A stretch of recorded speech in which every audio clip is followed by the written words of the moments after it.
Want to learn how to create soft, dreamy effects like Monet or bold, expressive brushstrokes like Van Gogh? What about adding magical hidden textures like Paul Klee? Today, we'll explore 3 watercolor techniques that will give you the skills to paint like these masters. Welcome back, sparklers! Today, we're going to be exploring 3 watercolor techniques that are going to help boost your confidence and express your creativity in new ways. We're going to be looking at the wet on wet, the wet on dry, and wax resist techniques. Each one is simple, fun, and both easy for beginners or those looking to try something new. Are you ready? Then let's get started. All right, sparklers, before we get started, these are the materials that you're going to be needing. I'll be using some oil pastels, but if you don't have those readily available at home, then you can use crayons, okay? That's gonna be for our wax resist. Then you're also going to need a pan or tray of watercolors and of course some paintbrushes and water and a paper towel. And then you'll definitely need some type of mixed media paper. If you have like construction paper, that will work as well. However, because we're working with watercolors, if you can try to have mixed media paper or some type of watercolor paper, that would be best for these different techniques that we're going to learn about today. And so what I've done is on the top of my paper, you can do this if you like, or you can just follow along with me. But I'm going to, before I make my actual watercolor painting here below, I'm going to be demonstrating each technique. So in the first box, it's going to be the wet on wet. In the second box, it'll be the wet on dry. And then in the third box, I'm going to demonstrate the wax resist. Then we're going to kind of put them all together once I've demonstrated each of them to create a little work of art. So in this first box, we're going to be I will be demonstrating the wet on wet technique. This is where we're going to wet the paper. And it doesn't really matter which paintbrush you use. Okay, you can use a flat edge or you can use the round. Either one of these will work. I'm going to go ahead and just use this one since it's the first one that I picked up. But we're going to wet the paper, kind of paint the paper with the water. Okay. We don't want to, and this is why you also want it to use the mixed media paper or like a watercolor paper, because then it won't absorb the water or create kind of like those little bubbles or making the paper kind of peel. And you want to work quickly when you're doing the wet on wet technique. So I'm just going to go ahead and pick a color. And so I'm going to start with this blue. Okay. Now I didn't have much paint on my brush, but see how it kind of just disperses when you drop when you put your color to the paper. Okay. So that's the beauty of the wet on wet technique. By wetting the paper and then putting the color on it, it helps to kind of spread and blend the color in this like soft, dreamy effect. Okay, this is great for like skies or water. I'm gonna go ahead and pick a little darker blue. And as you can see, when we kind of put them over each other, now if I want to add a little bit more water to it, then that makes it disperse even faster. Okay, so that is the first technique of the wet on wet. All right. Then the next one, I'm going to go ahead and clean off my brush, is where we go straight to the dry. So just making sure that there's none of that blue. So now I'm going to go with a different color. I'll try this little magenta here. That's pretty. And our paper is dry. And so now I'm going to go straight onto the dry paper. And as you can see, it is more defined. It's kind of bolder in its color.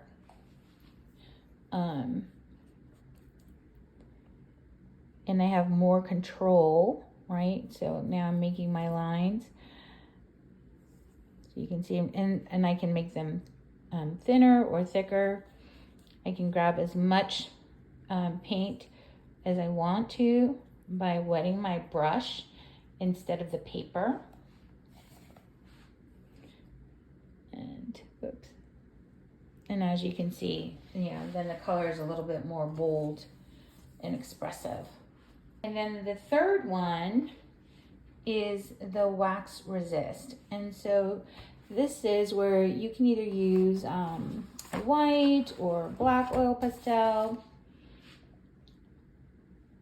But the wax resist is one of the ways that you can kind of, now if you use a white crayon, then that will be kind of like a little magical thing, because obviously when you draw with white on white, it is more challenging to see. But if okay, don't look, close your eyes. I'm going to purposely be out of the frame for this wax resist.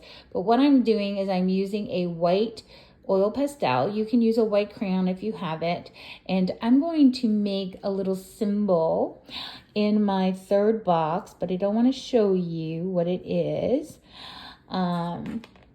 All right, so I have, let me just move this out of the way.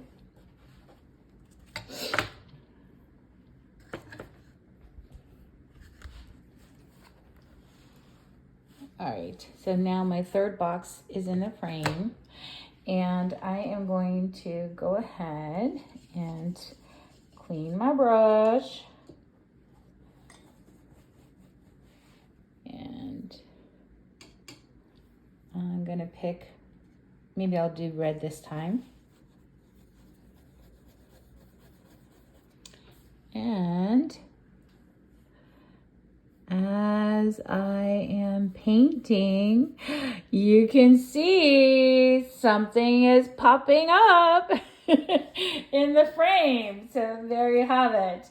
All right, so where the white crayon was, then the paint resists those areas, right? So it doesn't, the crayon, the waxy crayon doesn't allow the paint to be absorbed in those sections. It will resist. So it makes your little doodle or pattern that you made very clear, okay, and fills in the color around it.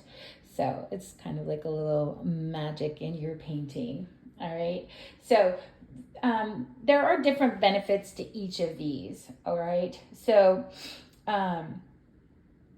with the wet on wet, this helps you to have control over how your colors are going to flow and mix. It lets you create beautiful soft transition between shades, because remember, this was like the lighter of the two blues. This was the lighter. I started off with a lighter, and then I added some of the dark, and see how nicely they, oops, sorry. Let me bring this back into the frame. Sorry, I can lift you up a little bit. There we go. All right, so remembering that the top of this was the light blue, and then we came in with this like indigo color down below, and then you can see how they kind of flowed into one another and just kind of make this really pretty soft, gentle effect. And so this will also help you with transitioning between shades, and you can create different moods by adjusting how much water and paint you use. And then with the second box, by using this wet on dry technique, you can layer your colors. And this will be like an added detail that can completely change your painting. So you can, like if you were creating like a sunset, right? And maybe you want on the water. So maybe you could have this kind of like blue, dreamy effect, and then you could create those bold lines and express the warmth, with some oranges and yellows kind of coming down to the water line and stuff like that. It just really helps to make your paintings more vibrant and sharp in detail, more expressive. And then the third one is over here. So back to over here. This just definitely helps you to improve, believe it or not, with like problem solving. So knowing how the wax resist technique will be a tool for adding hidden details and fun textures in your artwork, then if you're ever stuck on how to make an area pop or to solve a tricky part of your painting, then this technique will give you a new approach to experiment with and make your art more adaptable. And each of these three types of paintings or techniques are also related to three different artists. So remember I said at the very beginning in my at the very beginning of the video that by learning these three different watercolor techniques that you can create works like three really famous masters that we know. So this wet on wet technique is reminiscent of Claude Monet. Monet often used this technique to achieve soft, dreamy effects in his impressionist works, especially capturing light and atmospheres in his landscapes. You'll know his works. He's famous for the water lilies, as well as the bridge, the Japanese bridge. Those are two of his famous artworks. And then this second technique of the wet on dry is very much like Vincent van Gogh. And if you've ever seen his Starry Night, he's one of my favorite artists. But this is his Starry Night, and look how he creates that movement, and look how vibrant, right? The moon is shining and just the swirls, and then you have that stark dark background of the trees, and then there's the village, and it just all comes together. So definitely Van Gogh is he definitely uses this wet on dry technique in many of his paintings. And then lastly, we have with that wax resist. So with this third one, you may have heard of Paul Klee. He was a master of playful experimental techniques like the wax resist, and he created hidden textures and magical elements in his abstract art. Perhaps you've heard of his Silencio, right, the old man, which is one of his famous paintings. All right, sparklers, so now it's time to put these three techniques into action. Now, here in my sketchbook, I did go ahead and do that for you. I wonder if you can tell me which of the three techniques do you think are going on here. So, is this blue sky, is that technique number 1, the wet on wet? Or is that technique number 2, the wet on dry? Or is that technique number 3, the wax resist? So I want you to tell me.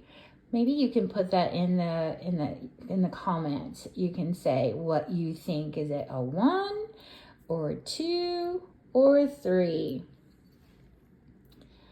Do do do do do do do do. Do. All right. Time's up. If you said it was 1, then ding, ding, ding, ding, ding. You are correct. Okay, so this blue sky background was created using the wet on wet technique. Oh, and did you see that, friends? It's a bell. It's my cowbell. And that's to remind you that if you're liking what you're watching, would you please like the video and subscribe to follow along and get more video adventures with me? All right, I had to put that in there. All right, the next thing, what do you think here was going on here in the grass area? What's going on here with our little snail? Is that going to be the wax resist or the wet on dry or the wet on wet? So if you said both 2 and 3, you are correct, okay? So to make the snail and to make the grass, to add a little bit of texture to it, I did go ahead and use like a brown crayon as well as a white crayon to create some wax resistance there with the earth. And then to just kind of make the shell lines stand out a little bit more to pop. Okay, so to create kind of like that movement, like the snail is kind of moving upwards. Then I did use the crayons, okay? But then this was done with dry. So this is all dried or watercolors on dry paper, okay? And the same for inside of the snail and the snail shell and the body.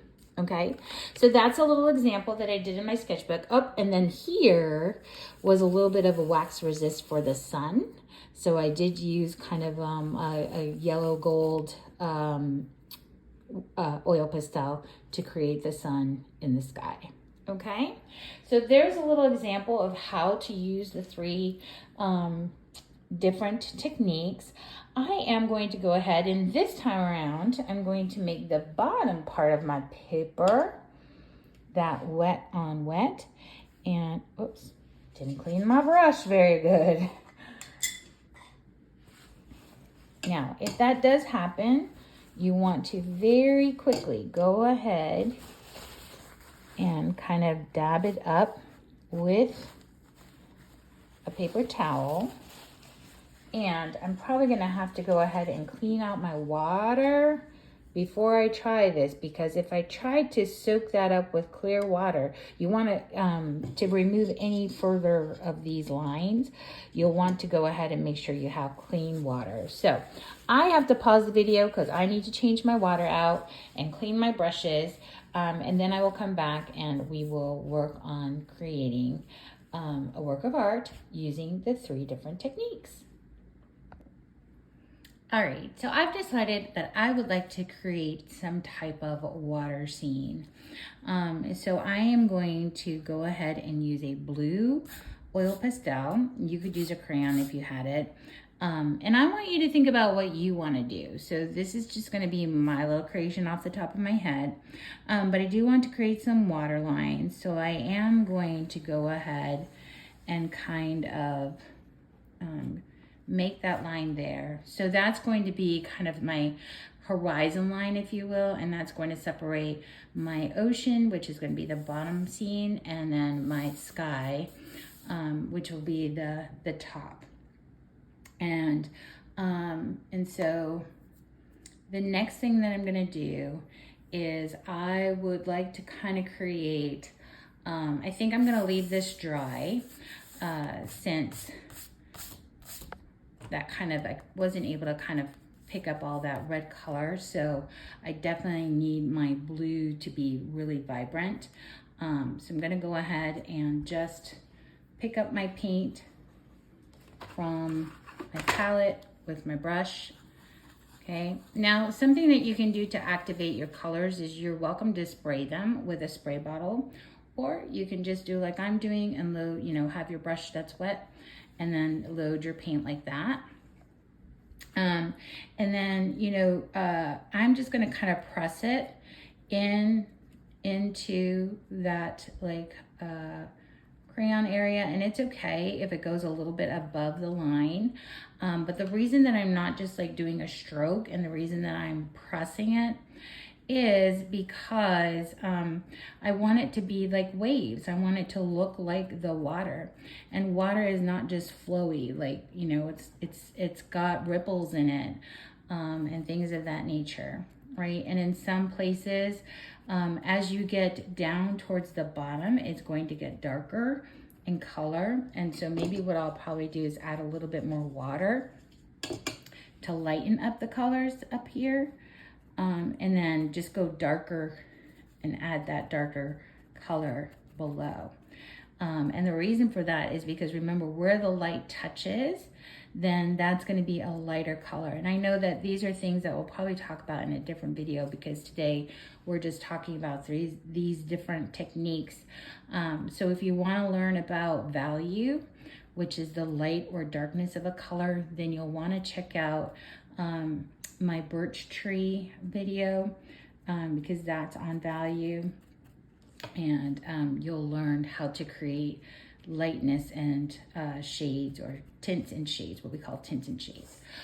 So anyway, so that's going to be kind of like my water line, and we're going to kind of just fast forward through this. I'm going to do the whole thing, but I do want to kind of pull some of that down. Like I said, I want this to be darker towards the bottom, so I'm going to add more color down here. Right. Okay.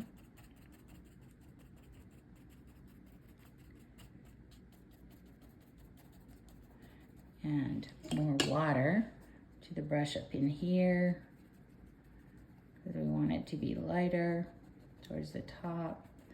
And this is kind of like an indigo blue, right? Some oceans are not as dark as that, so I might also pull some of the lighter primary blue, right? And then also some waters have kind of like that, like teal color to them, right? So there's some like kind of light greenness in there as well. And so you can just kind of play with those colors, right? Because there might be some sea kelp and stuff in there. And now in another video, I talk about how blues and greens are analogous colors, right? So my watercolor oak leaf painting. So you could watch that one so you can see why I'm using blues and greens together, because they are color buddies. There's a lot going on. All right, so we're just gonna pretend that all of this down at the bottom has been, you know, kind of colored in, and like you can see, I'm kind of just going over lightly with some additional water, and as I do that, then that lightens up the colors in those areas. And then if I want it to be bold, I just use more color. All right, so those are a few extra little tips that we can learn. So that can be my ocean. All right, and then now I do want to create a little bit of the sky, and maybe this is kind of like one of those like sunset times. So I'm gonna go ahead and clear my water, or make sure my brush is clean, and I'm gonna wipe it off as well. Okay. So you wanna clean it off really well. And it's okay, I'm gonna just go ahead and kind of brush on here. It's all right that there's some blue in there, because remember, this is my sky. I said this is gonna be my sky. So I'm okay with that kind of bluish little hue to it. That's gonna be a-okay, that's not a problem. All right, so now my paper is kind of super wet. And so I'm gonna go in there first with kind of this like light blue. Okay, and I'm just gonna kind of touch in those places and see how the water just kind of starts to like disperse, or the color, I mean, starts to kind of disperse, right? And if I were to kind of see how if I tilt my paper, wherever it touches where the water's been wet, then it begins to kind of have that like drippy effect. Okay, and that's okay. And if it starts crashing, guess what? When it gets to that line, it's not going to go any further. See how the crayon stops it from going into the ocean? It just kind of sits there, right? And there's that wax resist. I love it. I love it. All right, and so now I'm going to go ahead and clean off my brush. And I'm gonna go ahead and just kind of dab it again all across, because now I'm going to add a new color. Okay, And so now I'm going to come in with this primary red. And if you want to learn about the primary colors, then you should watch my color wheel. And now see how when we add that red and mix it with that blue, what are we making? We're kind of making that purpley color, right? And so that's how we can kind of create the beginnings of a sunset. So I don't really want it to be super, super red. I want it to be more of a creamy, like purple, violet-y kind of color. So that's why I'm making sure that I mix and go over that blue in those blue sections.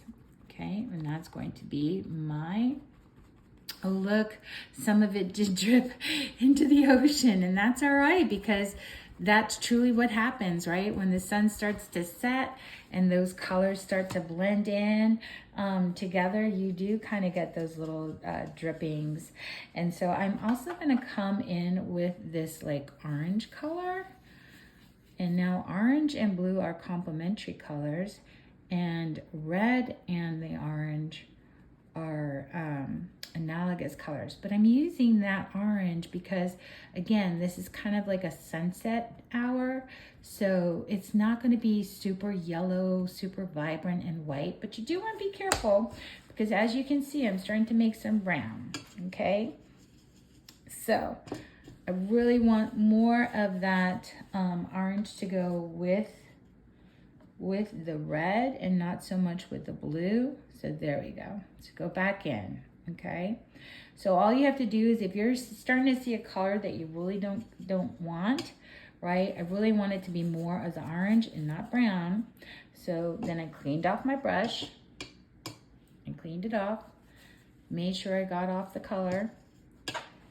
And then I went and I picked up the color that I was looking for. Okay, and now I can go over those red areas and it creates kind of that like reddish orange color. Okay, and that's how you do it, my friends. That's how you create those like little sunset colors, and they're kind of just dripping into each other. Okay, just drop kind of little shadows, and we kind of maybe want it to be more here and here, right, where it begins to touch the waters. Okay, all right, friends, and so the last thing that I want to show you is just to go ahead and I'm gonna try to make like a little boat kind of following the flow. So I'll have this bold line come down here and kind of can come this way. And again, I'm just using my paint, right? So I'm gonna go in here.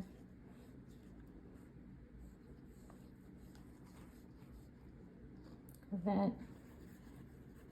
And then I can make kind of like a line here.